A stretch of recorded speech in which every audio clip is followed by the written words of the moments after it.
Tell me about how you was feeling about possibly securing that before you came into this weekend.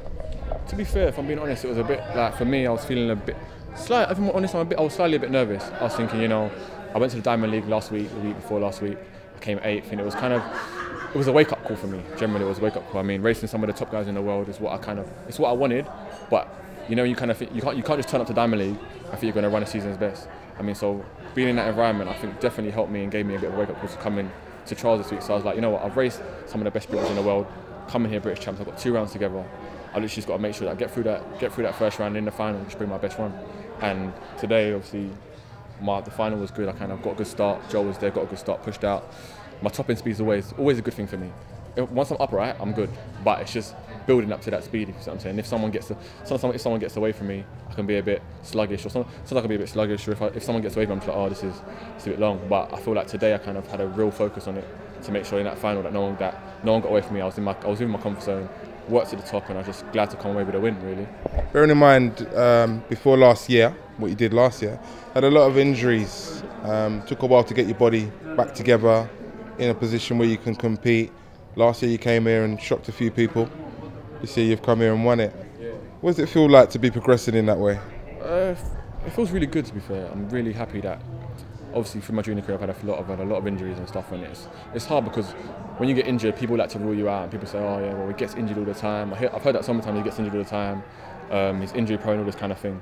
So I feel like last year was a stepping stone. I mean, I only did maybe like 8 races last year.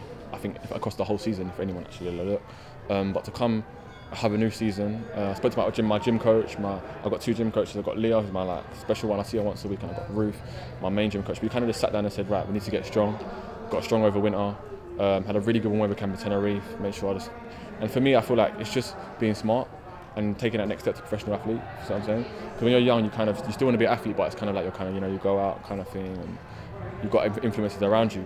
But I feel like for me this year, I kind of said to myself, you know what, I'm a serious athlete now. I need to make serious gains, and I feel like that energy or focus has now allowed me to come in here and just have a real serious mindset and come up with a win. So I can't really complain. You've really run some consistent times, 10.09, 10.1s.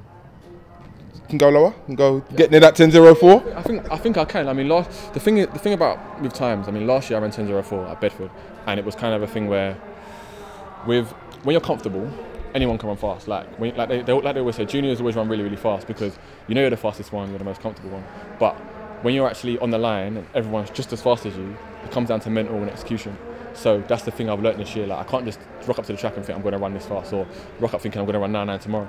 It's just a case of you just got to put the work in bit by bit. And if I can get a consistent 10.0 in the one-off, yeah, hopefully the 9.9 come.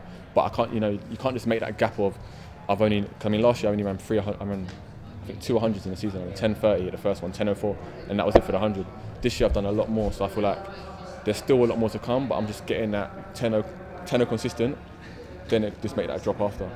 When you take to the line in London at the World Championships, people are going to be like, who's that guy?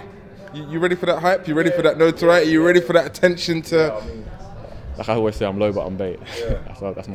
that's my saying. I'm low, but if you know me, you know me. If you don't, you don't. But I have kind of a thing now where I feel like I'm ready to kind of step into the line like slowly. I've seen my training partners. I've seen CJ. I've seen Older be there before. I've seen quite a few people, and the thing is, seeing them do that, I've taken it. I've chatted to them. I've got experience from them, so I feel like I'm ready to just make that step into the limelight. How has that been an inspiration for you as well, being a part of that group? Because Jonah's group that's like the new man dem. I've been around for a long time, and I see that group, and I see a lot of traits that have come from groups similarly in the past years. It must spur you on. It must be a real motivation to be able to go in there and know that you can't flop. You know, with our group, it's a good group. I mean, we've got the girls side, obviously Daryl, Armani, Ezzy, and then we've got the boys, and obviously myself, Sean, CJ, and it's an interesting group because we're so competitive with each other. And sometimes if you were to come to our group and hear the banter, you'd think, oh, these lot are a bit personal. But that banter with us lot is always spurs us on to do well at the end of the day, and it makes us think like if someone doesn't have a good run, we won't kind of be negative towards that. But it's the thing where we just think, you know what, let's get him up. And then I think the pushing, everyone being on their game has pushed us to do better. So I'm like, the group vibes are good. I feel like it's just a matter of growing together. You know what I'm saying? I mean, I've been there with OJ since I was young, lived together, seen it. I've seen CJ go up from everywhere. I've seen Sean. So I feel like having that good environment and being able to rely on your boys is good. So I'm just glad. Like, I'm happy. Daryl got the thing today. I've obviously come out and won. CJ obviously didn't start. Oji didn't start. But at the end of the day, it was just everyone has their time. So, and I've seen my boys have their time. So hopefully, I'm just enjoying mine now, really. So. Last question then. Anniversary games coming up. Looking forward to that? Depends, I have to see. You got to have a lane, mate. You're the British champion, you got to have a lane. Got to see. I have to speak to my agent first, see what's happening. I don't know. I mean, I asked before, it was kind of a wait, but hopefully I might get skipped in. We don't know. We'll see.